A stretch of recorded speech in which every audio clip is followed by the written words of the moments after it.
Hello, everyone. We are excited to have you here tonight. My name is Eric McGarity, and tonight I will be presenting on how to use technology for learning differences like dyslexia and ADD and other LD issues that might be something that you'd want some accessible technology to improve your students' lives. And also tell a little bit of my story, my journey as a dyslexic, which I think it might give a little bit of context to our conversation this evening. Of course, as always, this is brought to you by Stand Up LD, and we really want to bring the best content, the most helpful content. We enjoy your feedback. Please let us know what content you'd like to see in the future. And also, I am doing this live, so you can leave comments in the Facebook comment stream. I'll try to address those as I'm going. Heather's over here to my side monitoring the comments, so if she sees something, she might jump in and let me know to answer a comment, then, or we might save those towards the end, depending on what the question is. But I'm here for you guys, and I want to make sure to answer any questions you need. I'll also be showing how I use it on a daily basis, as well as some apps that I may not use, but I know about and I know are very helpful. So without further ado, we'll jump in, and I've got a PowerPoint prepared for you. All right, I'm going to share my screen.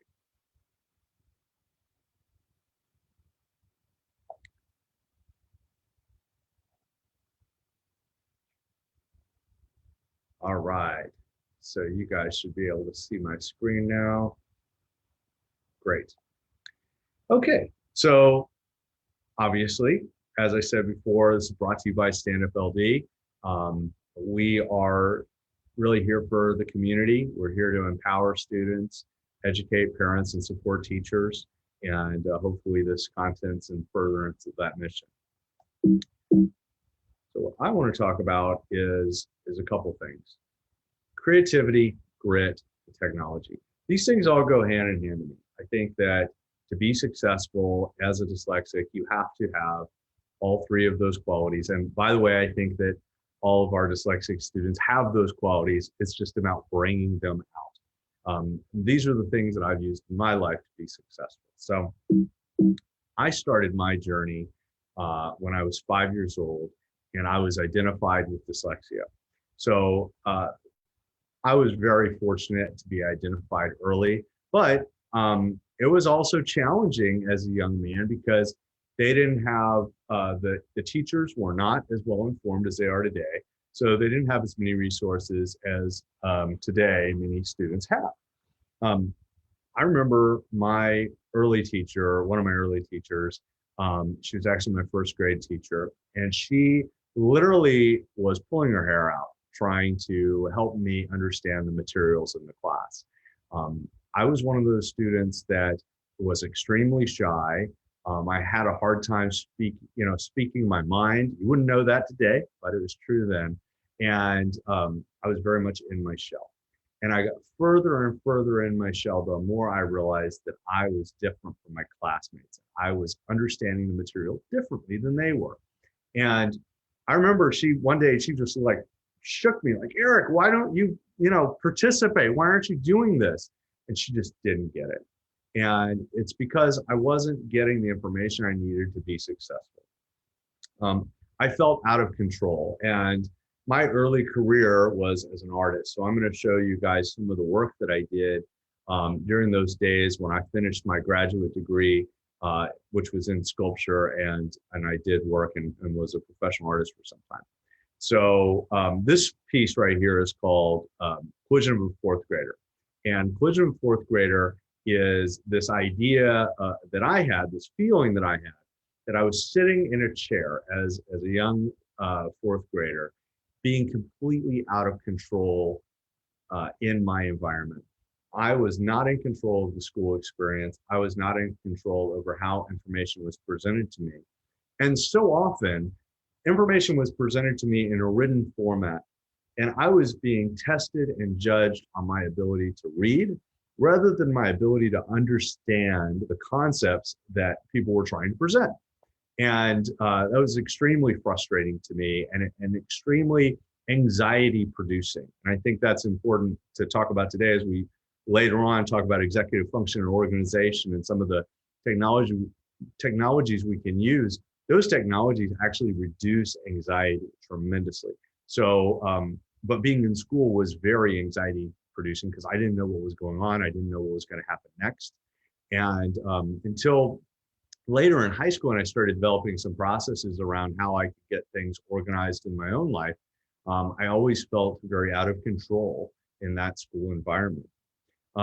I felt like that desk wasn't meant for me to sit there. It wasn't meant for me. This is another piece I did, sitting pretty. I don't think it takes much explanation, the feeling that I was feeling at the time. So I love to tell this story because it really gives you some insights on my change and development over time. So when I was going to summer school between the 4th and 5th grade, and I really didn't want to go to summer school. I don't think many kids really want to go to summer school. So my parents signed me up, and the school, which was the Shelton School, which is a wonderful school. 3 of our kids go there. They're one of our sponsors with Stand Up LD as well. The school had actually recommended that I do summer school, and they wanted me to do reading therapy classes, which for me was basically going to be torture. And I was very upset about that. So my parents, as a form of reward, said, well, let's do art classes in the afternoon. So in the morning, he does reading therapy, and then it's a reward, if you will, to do the art class in the afternoon. Well, of course, like the first day of school, I broke my right arm very badly. And so my arm was all bound up in a cast, and the cast was one of these casts that, covered up to the nubs of my fingers. So I couldn't use my hand at all. I couldn't hold a pencil. I couldn't hold a paintbrush. I couldn't put my hands in clay and sculpt. And I got to that art class and sat in the back of the class quietly, which I was very good at doing, being invisible in class.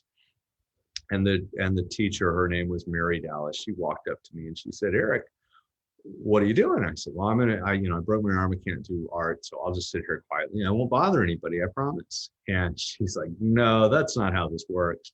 We're going to do art. And I was dumbfounded by this statement.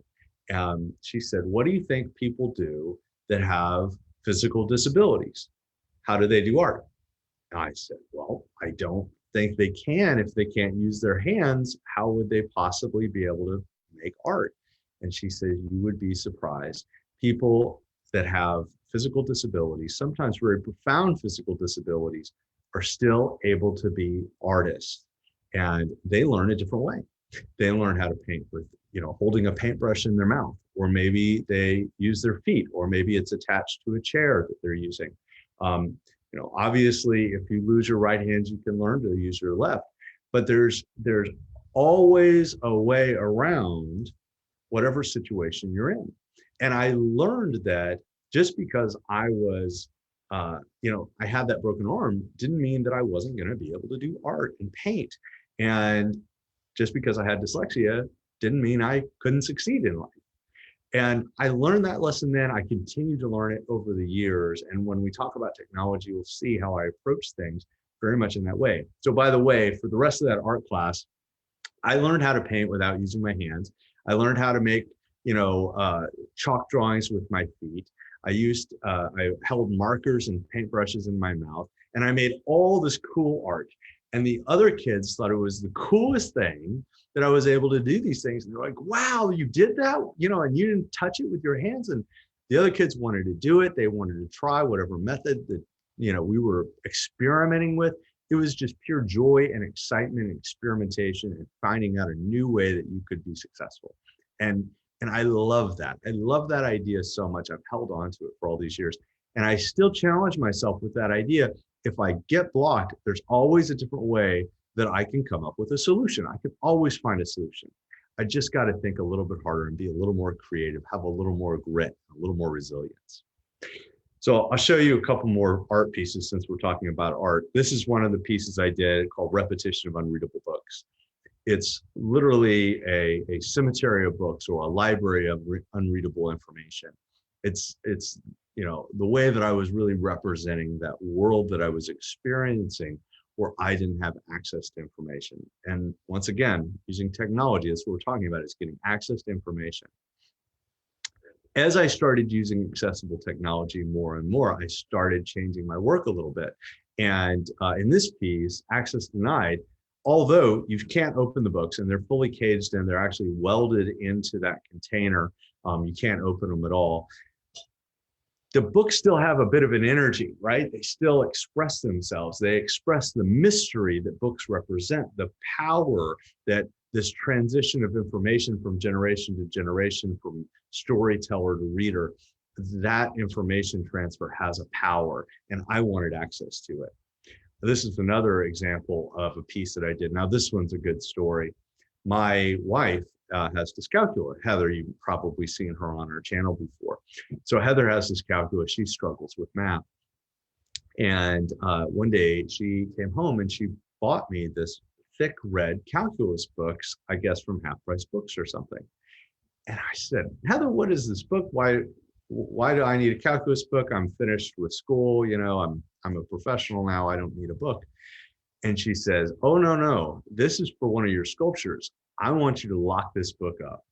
And I said, okay, challenge accepted. So I took that book, but I love math. I still love math to this day. And so I wanted the book to express itself. That same idea that the energy, the power of those ideas needed to express itself. So this piece obviously manifested itself in a very geometric way, but it still encapsulates the idea of locking up the book. So one idea I always like to throw out as a statistic is 35% of entrepreneurs identify themselves as dyslexic versus 10% in the general population. That's a massive disparity. And I love this because it really shows that entrepreneurs, I'm an entrepreneur myself, we love to find our own solutions, and dyslexics also love to find their own solutions. It really resonates with what I was saying earlier in the way that we can problem solve new ways and new solutions to get to where we need to go.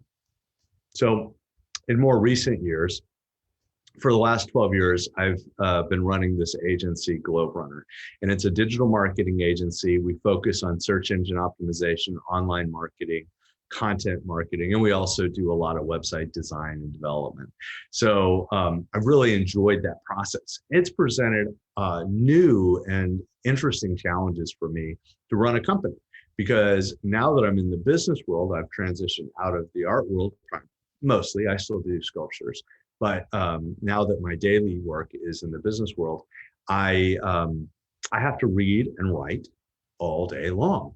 It's expected. It's part of what I do. It's part of my job. And so I had to develop, and I already think I had this some, but I had to really double down on this idea of growth mindset, that we always can accomplish things if we put our mind to it, right? I loved, the choo-choo train. I think I can, I think I can, I think I can. I love that idea. And growth mindset is such a critical concept. We never can limit ourselves or bound ourselves to saying, well, I am bad at this and I'm never going to be that. There's always a different way to get there. And just because you don't feel like you have the capability of doing something today, you can always learn it if you have a growth mindset, if you know you can teach yourself new information. And one of the best ways to do that is to constantly learn. The more you learn, the easier it is to learn again. Practice makes perfect. I also love collaborating with people and building teams.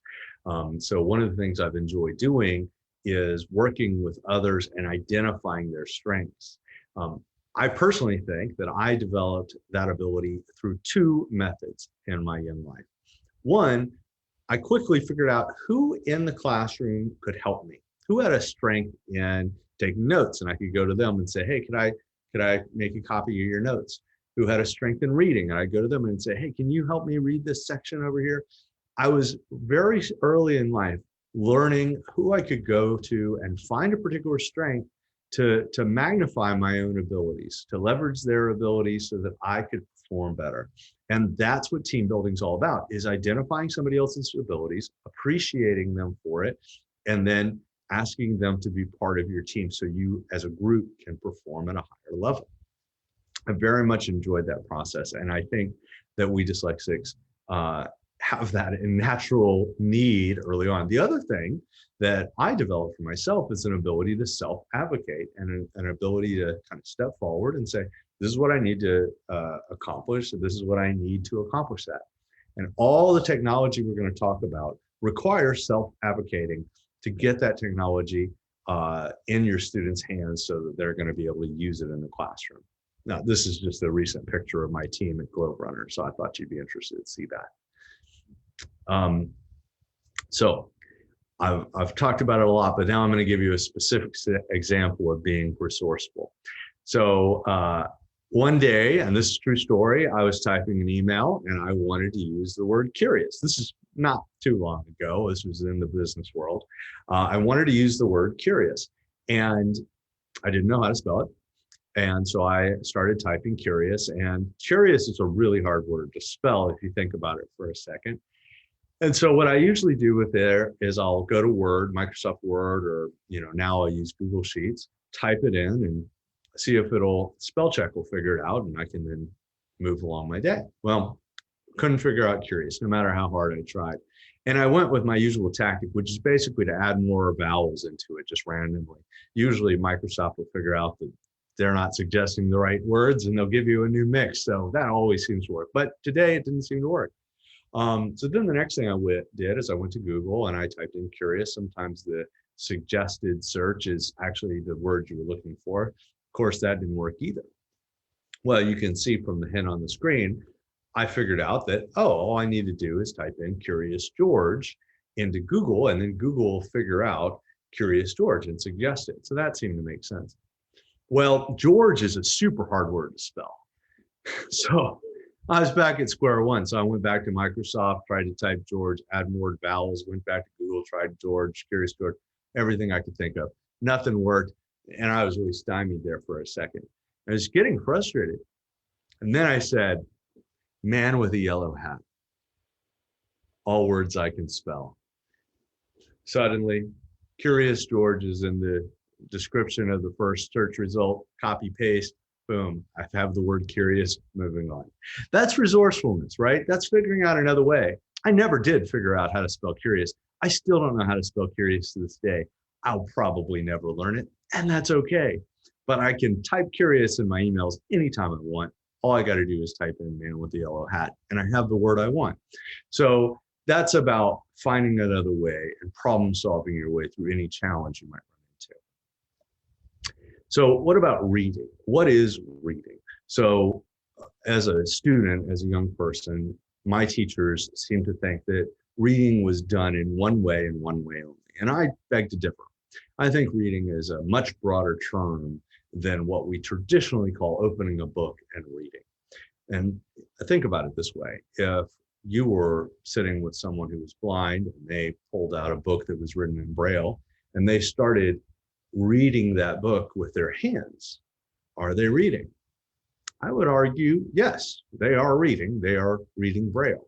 And there's nothing lesser about reading Braille than there is about reading with your eyes. You're just using a different sense, a different sensory organ to get that information in. So what is the difference then between eye reading, finger reading, and ear reading? I would argue there's not a difference. It's just a different way to get that information. And so I'm an incredibly prolific and proficient ear reader. And I've practiced quite a bit and I've gotten very good at listening. So it's an incredible talent to be able to say you're a strong ear reader. And I love using technology to make that possible for me. So I get my information through ear reading a number of different ways. I get it through the computer every day. I get it through audiobooks.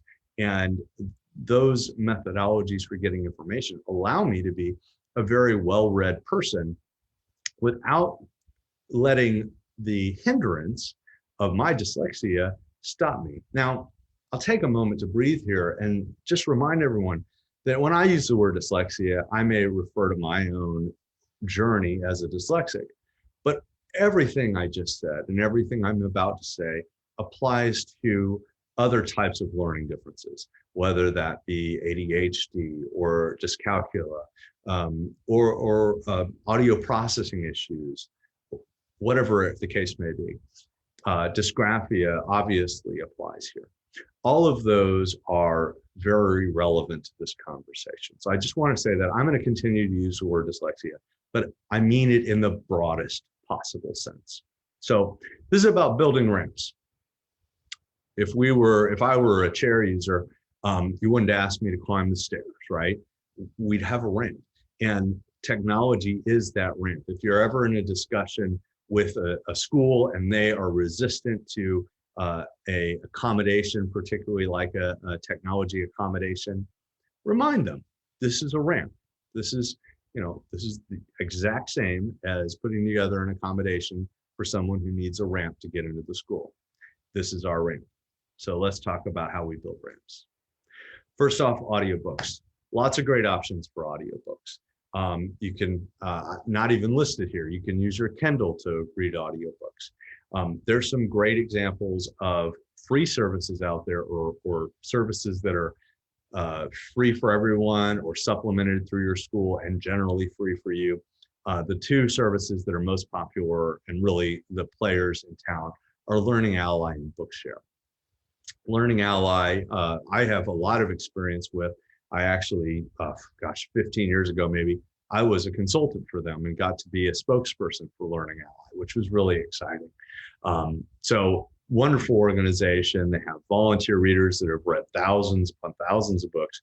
The value of these services, and one of the reasons that I highly recommend them, is they make a very conscious effort to keep up with the most recent edition of the required reading in public schools, and university even. So whatever those required textbooks are, they're going to try to read the most recent edition, which is a huge help. I'll tell you a little bit of a funny story. One year, I wasn't able to get the most up-to-date version. Now this year, instead of being a student, I was actually a professor. So one of the things I did right after grad school was I became an adjunct professor, and I started teaching art history, which is a subject I'm okay at, but I still had to read the textbook to keep up with the students to teach from it. Because I didn't have the most up-to-date version on audio, there were a few classes where I read the wrong chapter, prepared the wrong lecture, and started presenting a complete lecture, and the students are all scratching their heads because they think they're going to be talking about, Mesopotamian art, and I'm on to Egyptian. And they're like, what's going on? So it's really important to have that most recent edition so that you're on pace with your materials, whether you're teaching or learning. That was a fun learning experience for me. Nonetheless, Bookshare and Learning Ally do a great job with that. So really awesome service, particularly as those editions start to matter a lot.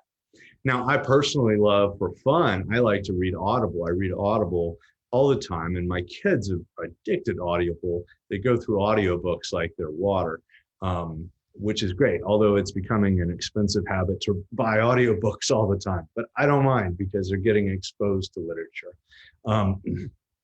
So these are three really great services.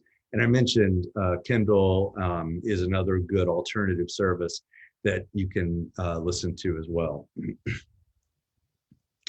Next, getting information into the computer, right? Getting your words and ideas out. Now, this is a challenge for a lot of students.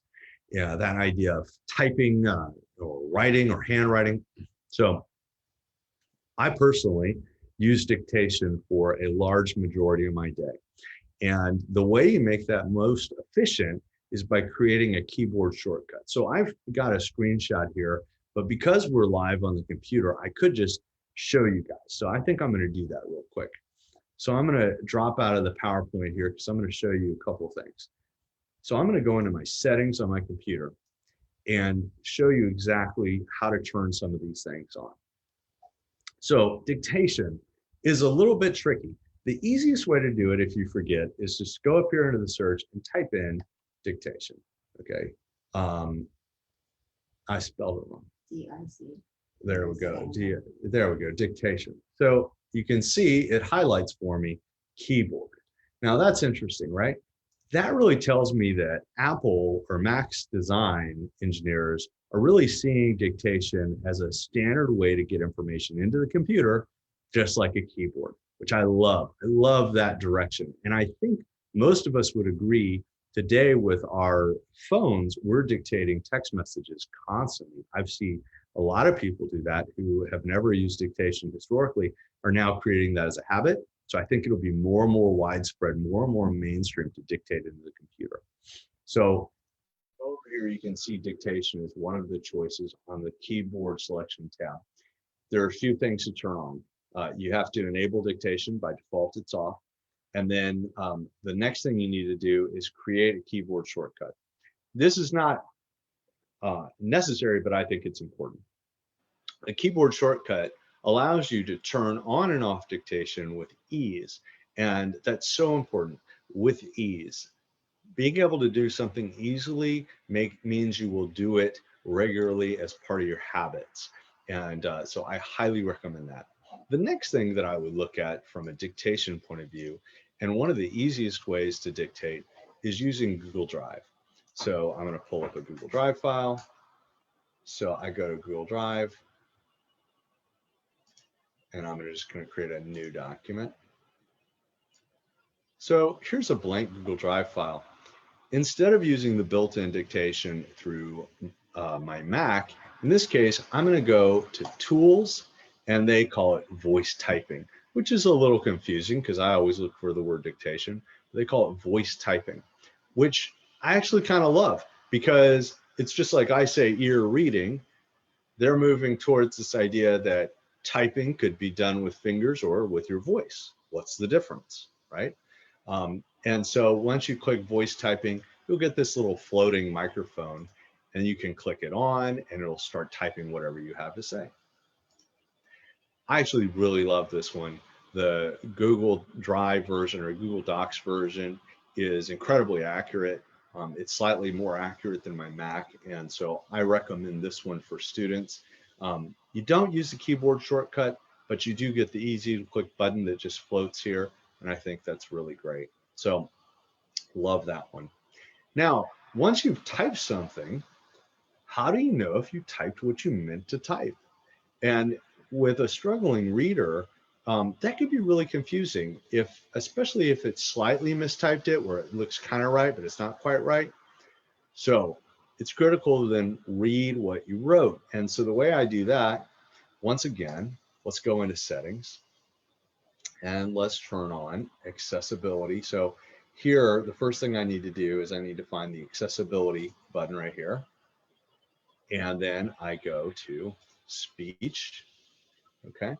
And I've got mine set up for Alex. You can pick different voices, right? They've got different voices. I like Alex, but you can also buy premium voices online and download them and install them if you want something else.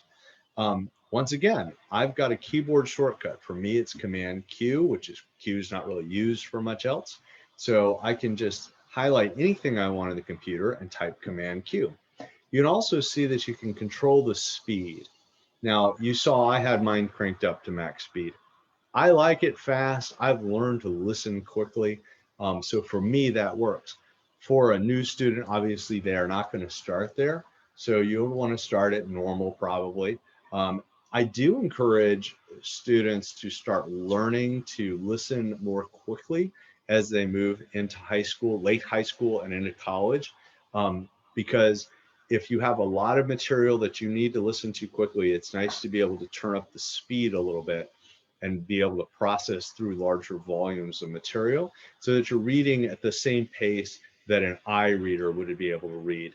Eye readers typically read at around 300 words per minute if you're a college student reader. And so professors assign homework based on that concept, 300 words a minute.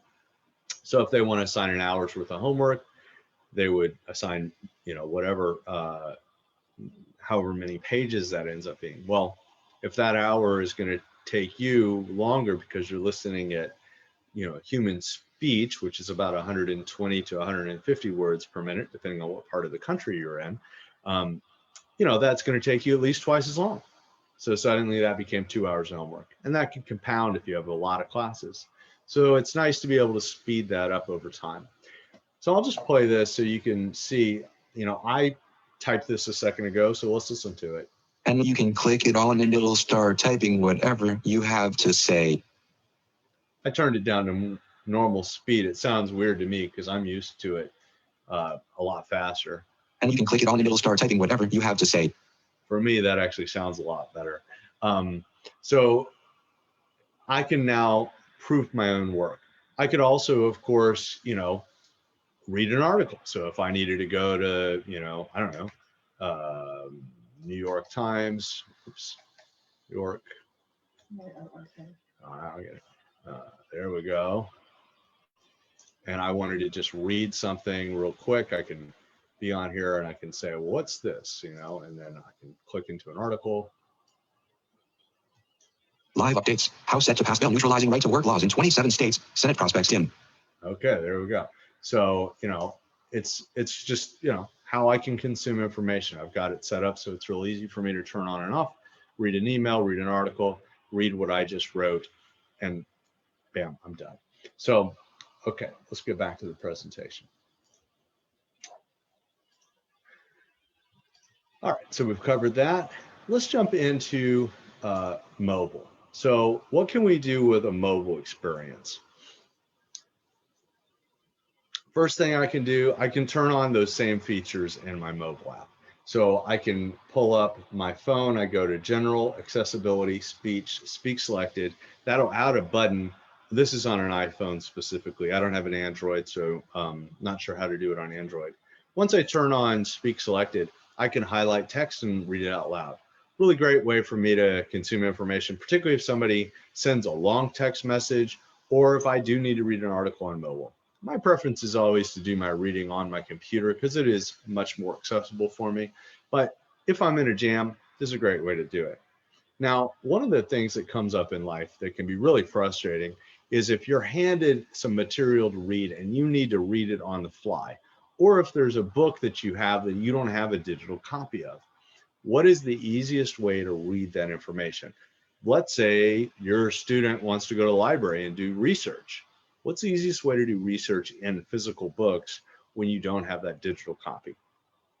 This is one of my favorite apps. It's called Presmo Go. It's a free app.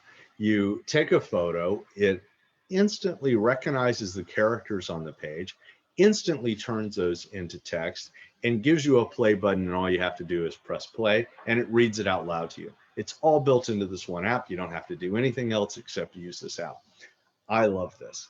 The keyword, by the way, is OCR, optical character recognition. That's a great keyword to remember if you're ever, needing OCR, if you need to read on the go.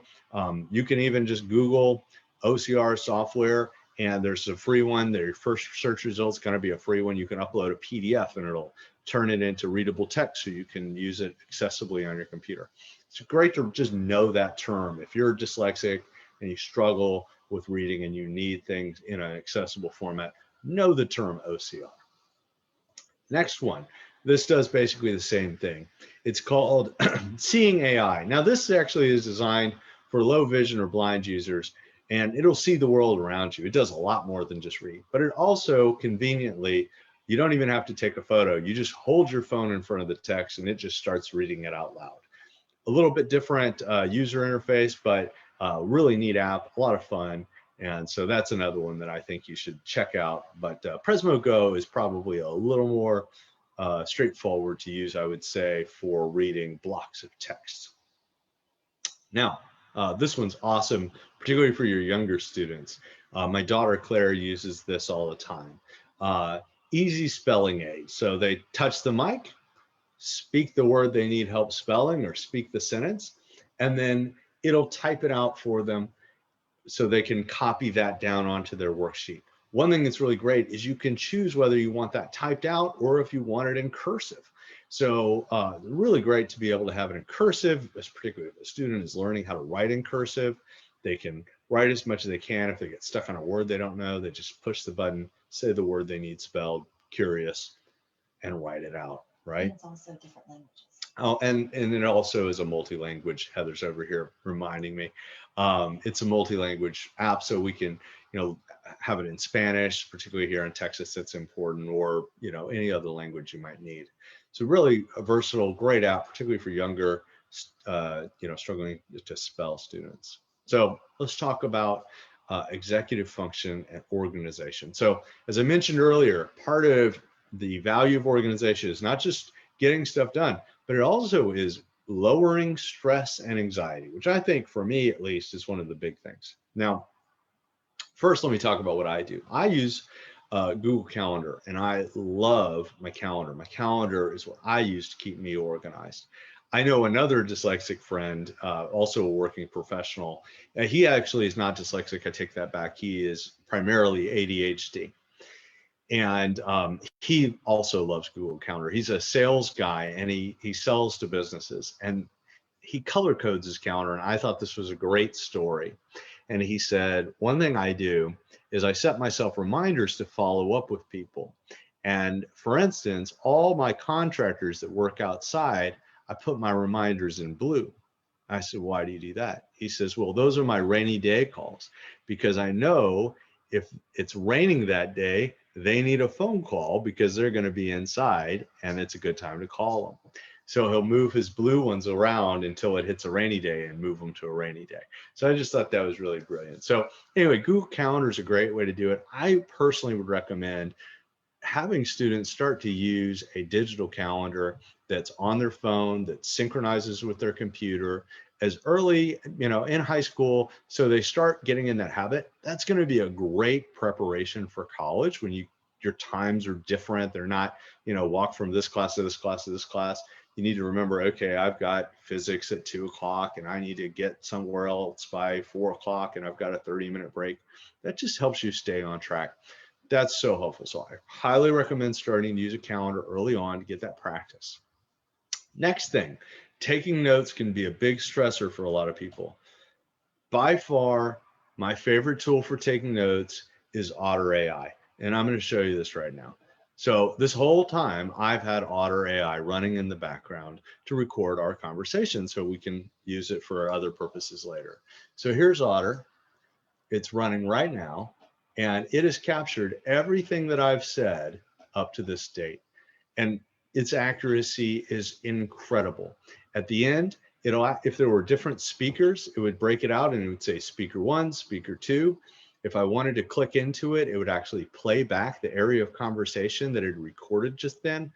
I love this software. It has a free version to record up to a 45-minute conversation without any fee, or you can buy an annual license, which was very cheap. So absolutely love this. This is a must-have for any student that needs notes, needs to stay organized. What a great tool. Just can't recommend that one enough. That's a new one. I just started using that one for business within the last couple of months, and I've just been absolutely loving it. All right, so another one. So this one I haven't used myself, but I had it recommended to me, and I think it's a really neat one. Be Focused Timer. So the idea of this app is you build out your to-do list. This is what I want to get done today.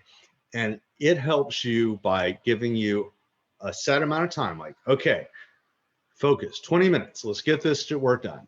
And you're supposed to really concentrate. And then it'll tell you, break time, get up, walk around, get your energy out, and it'll time your break, 5-minute, 2-minute break, and then come back, start your next task or continue the task you were on, focus time. So it really helps you organize that. How much time am I going to allow myself to have that break?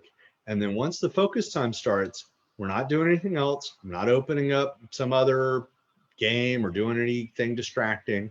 I'm just going to get the thing done that I'm supposed to do. And I've got this built-in break coming. And it's little chunks of time.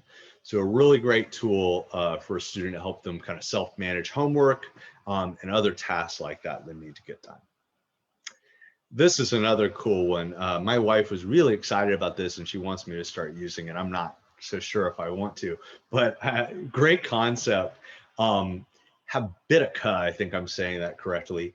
It gamifies your to-do list. So anything that you need to get done, it turns it into a game. You can use it for, exercise. You can use it for your homework. You can use it for literally any to-do list, and it gives you points and rewards and incentives for getting your your whatever to-do list you had, getting it done. So it makes to-do list fun. And I think that's awesome. So I'm interested in trying this one. I have not tried this, but I think this is a really cool one. Here's another good one. If you just need a basic to-do list, Microsoft To Do is a good solution for that, particularly if you have a Microsoft PC or you use Microsoft tools a lot, because it integrates well with other Microsoft tools. So this is a nice one for Microsoft tools.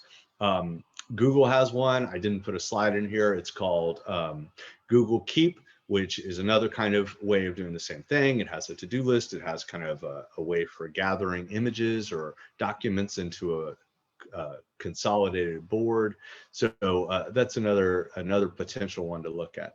But Microsoft To Do is just a simple to-do list that works quite well. Of course, you could still use your to-do list on your your phone. Apple has its own version of a to-do list. Any kind of to-do list will do, but a nice digital to-do list is a nice way to know this is what I got to get done today. When I get this done, I can relax, and that's a nice thing. Peace of mind.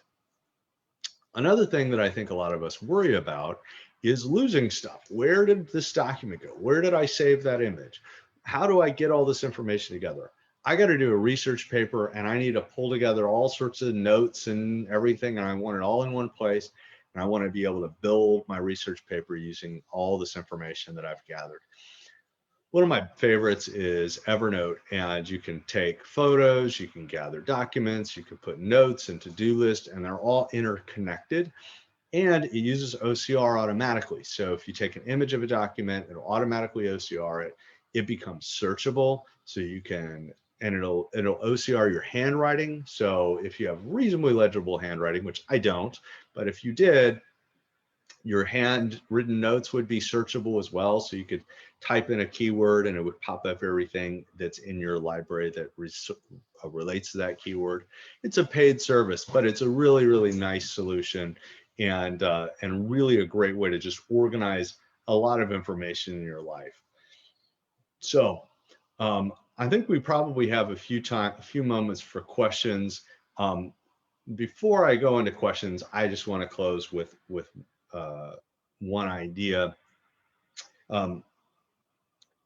Whatever tool you end up using, use that tool that fits you, right? Not every tool is made for every person. That's why I presented some different options. And I may not have presented the tool that ends up being a revolutionary tool for you tonight. But I hope that I opened up your mind to realize that there is a tool out there that probably does what you want.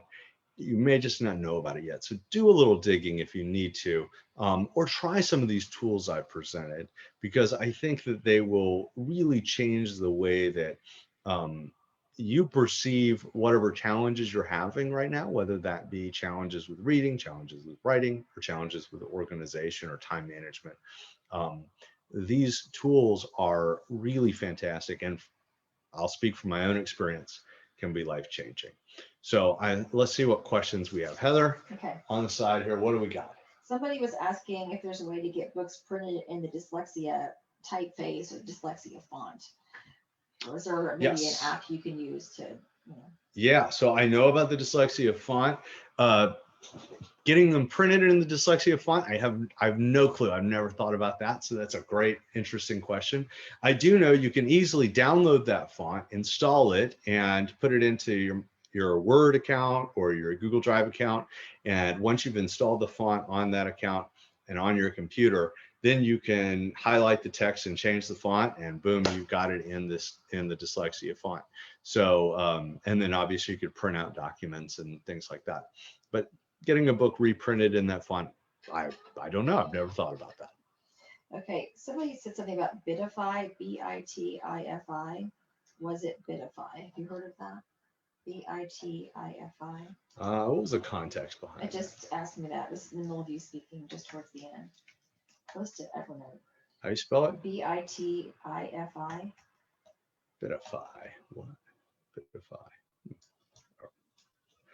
Bitify. Interesting question. Maybe a little more context on that one.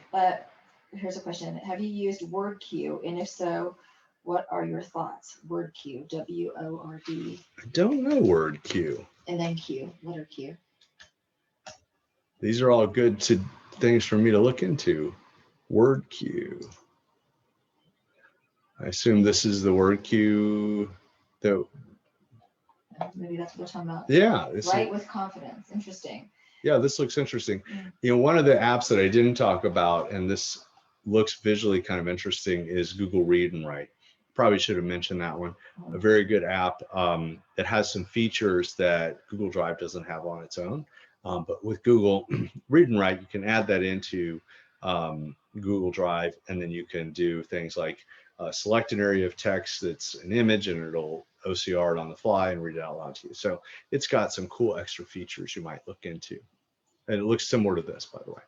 Okay, somebody else was asking, do you feel like the dyslexic font is helpful? Personally, I don't. That's an interesting one. I really don't. I've looked at the dyslexic font. People have asked me about it many times. For me, it's not particularly helpful. But you've got to understand what the student or you are struggling with. What is it that is making reading challenging? For me, I don't particularly have a big challenge identifying the letters at this point in my life.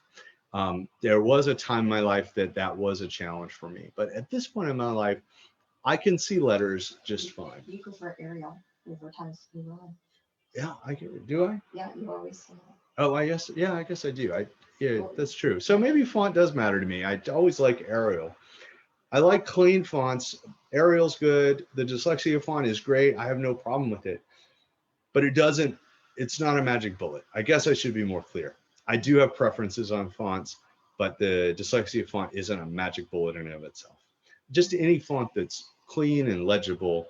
And as Heather just mentioned over here to the side, Times New Roman, since it's a sans serif font and it has, I believe that's right, and it has all the little extra doohickeys, I don't like particularly well. Okay, I have somebody else that says, what do you wish you had as a second grader learning to read? My son is dyslexic. How can I help him in second grade? Yeah. So this brings up a whole nother conversation is when is accessible technology and reading audiobooks and things out loud the right answer? And when should we be doing reading therapy, right? First off, it's not an either or question. So I think that's important to get off right away. It's not an either or question. In second grade, reading therapy is really important. There can be a lot of progress made and move towards fluency. The goal with any LD student who's struggling with reading is to get to fluency. Fluency is just simply means I can read a sentence and comprehend the meaning of the sentence, and I read it fast enough that it's digestible, right? Versus laboriously hitting one word at a time, not really being able to get much information out of the reading process. Even if you can prove that you can read every word, if you don't get much information out of the process, what's the point? So second grade, I absolutely think you should be doing reading therapy during that time. I think you should be doing audio books and audio approaches like I've just shown during other classes. Because here's what we don't want to have happen. We don't want to get so focused on teaching the student to read that we forget the reason they're in school is to learn how to learn how to do life well, right? And what we want them to do is have a passion for learning, have a passion for information, enjoy history, enjoy science, enjoy sociology or whatever, mathematics, all those things. And we don't want reading to be such a barrier that they get so far behind in all of their classes. I see this all the time, and I hate to get on a soapbox. I know I'm not answering the question as directly as I could have, but I got to take a second here. So many times we get so focused on the reading issue that we want our LD students to practice their reading in history class, and we want our LD students to practice it in science class and every other class. And the LD student never gets a chance to actually learn science because they're just working on mechanics of reading. And they're just working on, and same in history and same in math, word problems, really every class. So I think that's a huge challenge that needs to be addressed. So anytime we're talking about doing reading therapy, make sure that in every other subject, we're not letting reading hold learning back. So other tips for teaching the student to read when we are doing reading therapy is to do Orton Gillingham style approach that is scientifically based to teach reading for that age student.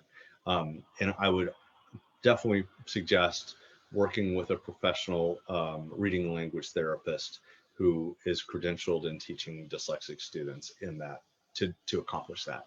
And we saw great success with our kids, particularly our oldest, who's now turning 14, who's gained fluency and is reading probably better than me, to be honest, because I didn't get as much help in those early years. In second grade, I didn't have any help from a dyslexia reading therapy point of view that probably would have benefited me and made me a stronger reader today. Okay. We have somebody that says, do you have a reading therapy preference, Orton Gillingham versus Wilson? I want to mention Wilson's a great program. Is Orton Gillingham based? Yeah, so Wilson is an Orton Gillingham based program.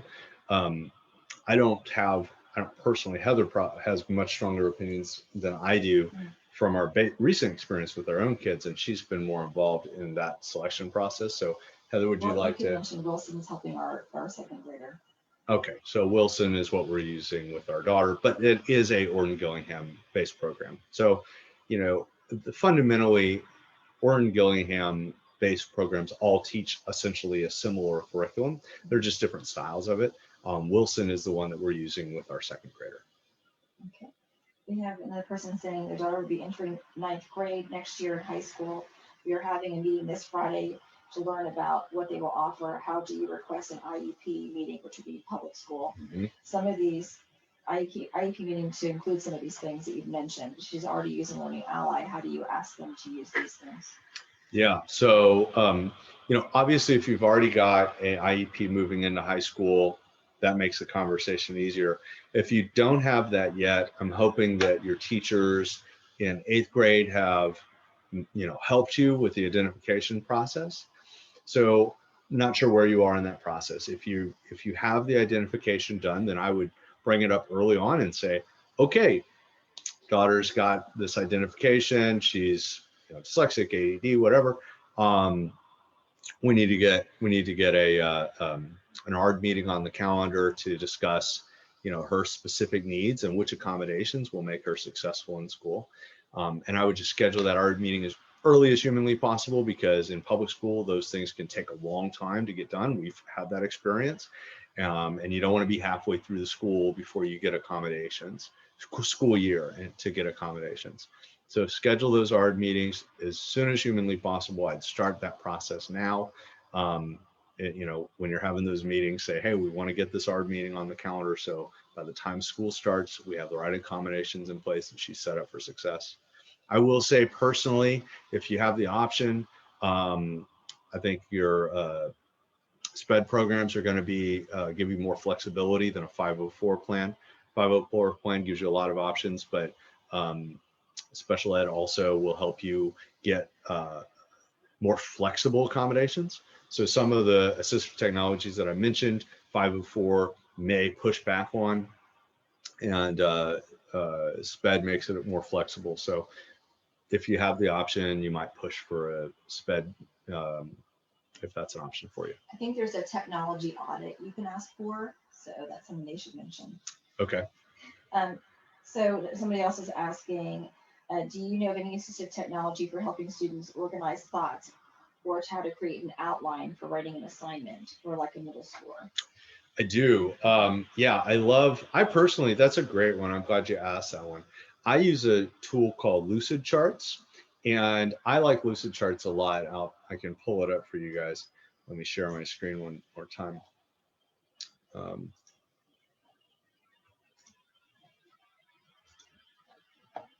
So, let's see. This is just happens to be for a client that I'm working on, but, I needed to visualize a flow, of information. And so, for this particular client, I've created this visualization to show how information was going to flow. And who was going to write the original document, how it was going to get edited, how it's going to get repurposed, etc. So, it's really flexible. It's nice for doing things like that. It's nice for doing more complicated flows of information. This is one example. Yeah, it's taking a minute to load. You can also use it just to brainstorm up ideas. Let me see if I can find a good example of that. Oh, I saw something. For me, this was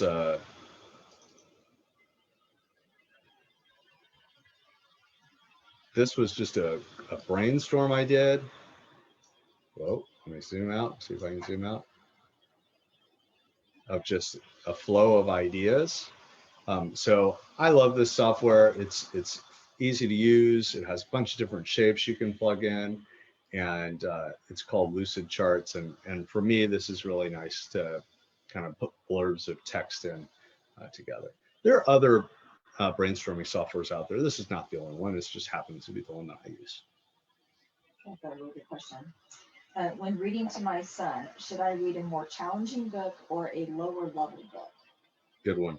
Yeah. So Make sure the question is, do you want to read more challenging information or lower level information? If you're reading a child a book and you're reading it out loud to them. So I always recommend more challenging. So it depends on the child, of course.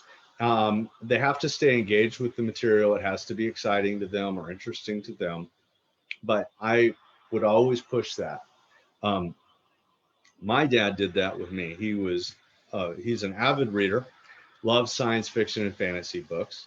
I still love science fiction and fantasy books to this day. And when I was fairly young, he decided to read me The Hobbit, right? Classic J.R.R. Tolkien's The Hobbit.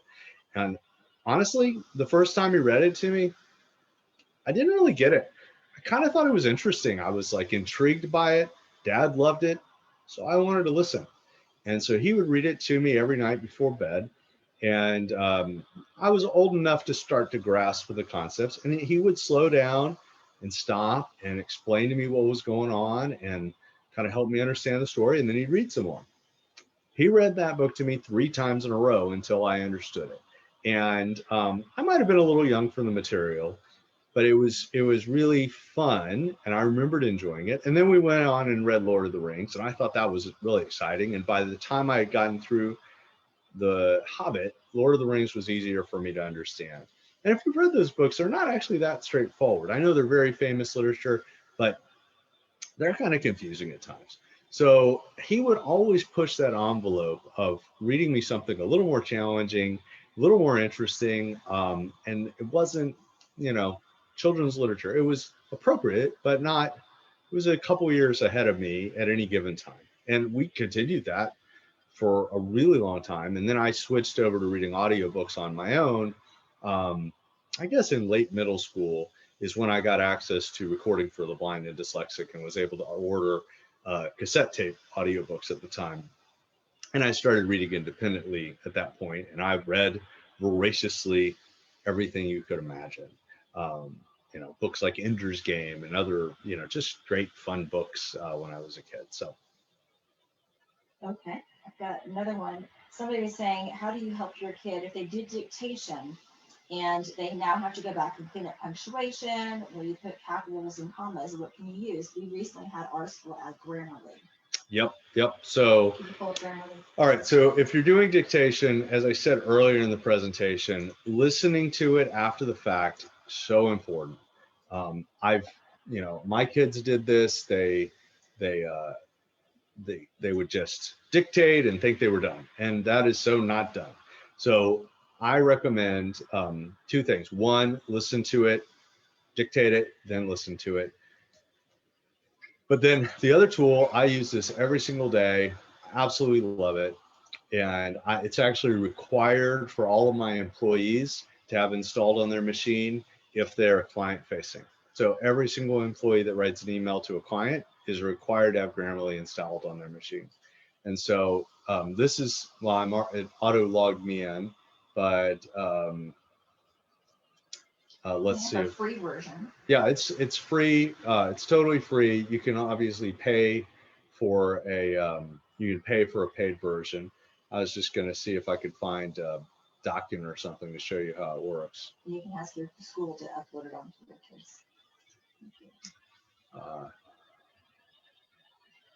You know, here it is. So we can see obvious already. It's like, hey, you need a comma there. Okay, I'll take that change.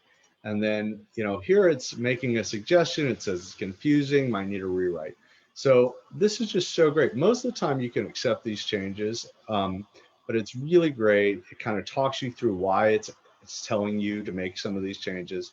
Suggests that I'm using passive voice. I mean, this is stuff you can use in college, obviously. I suggest Grammarly at every single age. It's such a great tool and it's easy to use.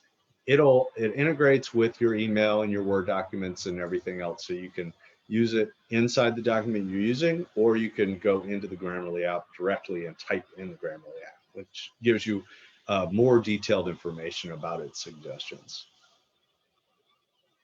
All right, I think that concludes all the questions that I'm seeing.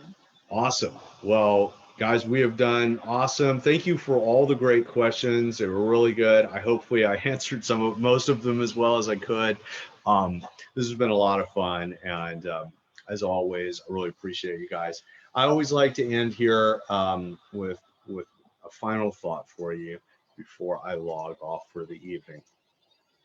So the reason that, you know, I do these talks, the reason that Heather and I started Stand Up LD in the first place is not just because my experiences, but my own kids. And, you know, I have 4 dyslexic kids. I'm so proud of them. This is a photo of our family. And they have so much opportunity in life to do such amazing things. And I really just want to spread to the world that gift of knowledge, that gift of being able to advocate and identify the solutions and accommodations that will make their lives even better. Thank you so much.